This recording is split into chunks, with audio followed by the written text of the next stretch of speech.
बच्चों, मैं आपकी हिंदी की अध्यापिका। आज हम जो टॉपिक पढ़ाने जा रहे हैं उसका शीर्षक है सर्वनाम। तो सर्वनाम क्या होता है? सर्वनाम की परिभाषा। जो शब्द संज्ञा के स्थान पर प्रयुक्त किए जाते हैं उन्हें हम कहते हैं सर्वनाम। जो शब्द संज्ञा के स्थान पर प्रयोग किए जाते हैं उन्हें हम सर्वनाम कहते हैं। तो सर्वनाम जैसे मैं, हम, तुम, आप आदि। तो सर्वनाम की परिभाषा, उसके बाद सर्वनाम के भेद। सर्वनाम का पहला भेद है पुरुषवाचक सर्वनाम। इसका उदाहरण है जैसे मैं, तुम आदि। उसके बाद हमारा है दूसरा निश्चयवाचक सर्वनाम। निश्चयवाचक सर्वनाम वो होता है जिसमें हम किसी चीज का हमें पता रहता है कि वो चीज निश्चित है। जैसे यह मेरी पेंसिल है, इस चीज में यह निश्चय हो रहा है, निश्चित हो रहा है ना कि यह मेरी पेंसिल है।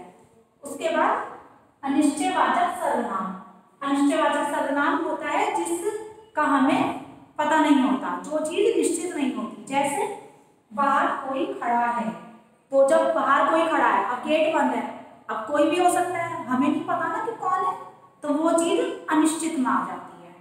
उसके बाद है प्रश्नवाचक सर्वनाम। प्रश्नवाचक सर्वनाम है जिसमें केवल प्रश्न पूछे जाएं। वे सर्वनाम शब्द जिसमें केवल प्रश्न पूछे जाएं। जैसे तुम कल कहाँ थे। मान लो कोई बच्चा है वो स्कूल नहीं आया, तो टीचर उससे पूछेगी ना, बेटा तुम कल स्कूल क्यों नहीं आया, तुम कल कहाँ थे, तो वो बताएगा। तो ये प्रश्न पूछने वाला हो गया प्रश्नवाचक सर्वनाम। उसके बाद है संबंधवाचक सर्वनाम। संबंधवाचक सर्वनाम का है कि जो जिससे संबंध जोड़ते हैं, परस्पर संबंध। वे सर्वनाम शब्द जो संज्ञा से परस्पर संबंध को जोड़ते हैं। जैसे जैसा करोगे वैसा भरोगे।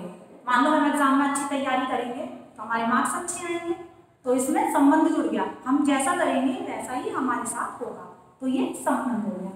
उसके बाद है निजवाचक सर्वनाम। निजवाचक सर्वनाम है जो काम हम स्वयं करते हैं। जैसे यह चित्र मैंने स्वयं बनाया है, तो जो काम हम खुद करते हैं वो होता है निजवाचक सर्वनाम। बच्चों, हमने अभी सर्वनाम के भेद समझे।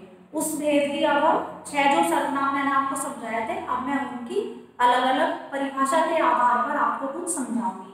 जैसे हमारा पहला है पुरुषवाचक सर्वनाम। पुरुषवाचक सर्वनाम क्या होते हैं? पुरुषवाचक सर्वनाम होते हैं ऐसे सर्वनाम जिसमें बात कहने वाला, बात सुनने वाला और जिसके विषय में हम बात करते हैं, तो वो कहलाते हैं पुरुषवाचक सर्वनाम। बात कहने वाला मतलब जैसे कोई आपको समझाता है तो वो हो गया कहने वाला, और जो सुनने वाला जैसे आप सुन रहे हो तो वो हो गया सुनने वाला। और जिसके विषय में बात करी जा रही है, मान लो मैं सर्वनाम टॉपिक के विषय में बात कर रही हूँ तो इसके विषय में बात हो रही है, तो ये हो गया कि जिसके विषय में हम बात करते हैं, तो ये हो गया हमारा पुरुषवाचक सर्वनाम। अब पुरुषवाचक सर्वनाम के भी 3 प्रकार होते हैं। इसमें पहला है उत्तम पुरुष। उत्तम पुरुष होता है बात कहने वाले को हम उत्तम पुरुष कहते हैं। जो बात कहता है वो उत्तम पुरुष के अंतर्गत आता है। दूसरा हमारा हो गया मध्यम पुरुष।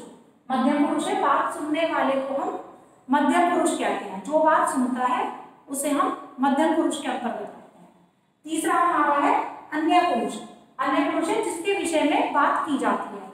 मान लो हम इस टॉपिक पे बात कर रहे हैं, तो जिस टॉपिक के विषय में बात की जाती है या जिसके बारे में हम बात करते हैं उसको हम अन्य पुरुष के अंतर्गत रखते हैं।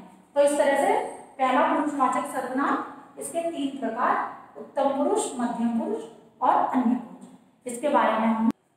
तो बच्चों, अभी हमने पढ़ा था पुरुषवाचक सर्वनाम के बारे में। अब हमारा दूसरा है निश्चयवाचक सर्वनाम। निश्चयवाचक सर्वनाम क्या होता है? निश्चयवाचक सर्वनाम ऐसे सर्वनाम शब्द जिनमें किसी निश्चित वस्तु या व्यक्ति के बारे में हमें पता हो, उसे हम निश्चयवाचक सर्वनाम कहते हैं। जैसे वह राम का घर है, तो हमें पता है कि ये जो घर है ये राम का है। जैसे ये पेंसिल मेरी है, तो यह पेंसिल मेरी है, तो इस बात का निश्चय हो गया ना कि यह पेंसिल मेरी है, जिसके बारे में हमें पता हो, उसे हम कहते हैं निश्चयवाचक सर्वनाम। दूसरा हमारा है तीसरा अनिश्चयवाचक सर्वनाम। अनिश्चयवाचक सर्वनाम होता है ऐसे सर्वनाम शब्द जिनमें किसी निश्चित वस्तु या व्यक्ति के बारे में हमें पता ना चले, उसे हम कहते हैं अनिश्चयवाचक सर्वनाम। इसमें उदाहरण है, जैसे यह गिलास किसने तोड़ा है। अब हमें कोई चीज टूटी हुई मिली, लेकिन हमें उस तोड़ते हुए व्यक्ति को नहीं देखा, हमें पता नहीं है कि किसने तोड़ा, तो हम यही तो कहते हैं यह गिलास किसने तोड़ा, तो हम पूछेंगे। या बाहर कोई खड़ा है तो हमें ये नहीं पता कि कौन आया है, जैसे बैल बजती है तो हमें पता नहीं होता ना कौन आया है, तो अनिश्चयवाचक सर्वनाम जिसके बारे में हमें पता ना हो, वस्तु या व्यक्ति के बारे में हमें पता ना चले, उसे हम अनिश्चयवाचक सर्वनाम कहते हैं। तो इसमें उदाहरण मैंने ये लिखा है, बाहर कोई खड़ा है, तो हम बाहर कोई खड़ा है लेकिन हमें ये नहीं पता है। प्रश्नवाचक सर्वनाम, प्रश्नवाचक सर्वनाम होते हैं ऐसे सर्वनाम शब्द जिनका प्रयोग केवल प्रश्न पूछने के लिए किया जाए, उन्हें हम कहते हैं प्रश्नवाचक सर्वनाम। जैसे तुम कल स्कूल क्यों नहीं आए, तो अगर हम आपसे पूछते हैं कि तुम कल स्कूल क्यों नहीं आए, तो ये मैंने प्रश्न पूछा ना, तो ये आपका हुआ प्रश्नवाचक सर्वनाम। उसके बाद मेरा 5th नंबर पे है संबंधवाचक सर्वनाम। संबंधवाचक क्या होते हैं? संबंधवाचक सर्वनाम ऐसे सर्वनाम शब्द जो वाक्य में आने वाले संज्ञा और सर्वनाम को परस्पर जोड़ते हैं, जिसका हमें संबंध पता हो, तो वो कहलाते हैं संबंधवाचक सर्वनाम। संबंधवाचक सर्वनाम जैसे जो जैसा करोगे वैसा ही पाओगे, तो हम जो जैसा करेगा, हम जैसा करेंगे वैसा ही हम पाएंगे, हम अच्छा करेंगे तो अच्छा पाएंगे, बुरा करेंगे तो बुरा पाएंगे, तो ये संबंध हो गया। उसके बाद 6 नंबर पे मेरा है निजवाचक सर्वनाम। निजवाचक सर्वनाम है वे सर्वनाम शब्द जिनका प्रयोग स्वयं अपने लिए किया जाता है, जो काम हम अपने लिए करते हैं स्वयं के लिए, वो होता है निजवाचक सर्वनाम। जैसे आलोक ने अपना काम स्वयं किया, तो यहाँ ये जो स्वयं शब्द आ गया ये हो गया निजवाचक सर्वनाम। तो इस तरह से हमने सर्वनाम के 6 भेद पढ़े।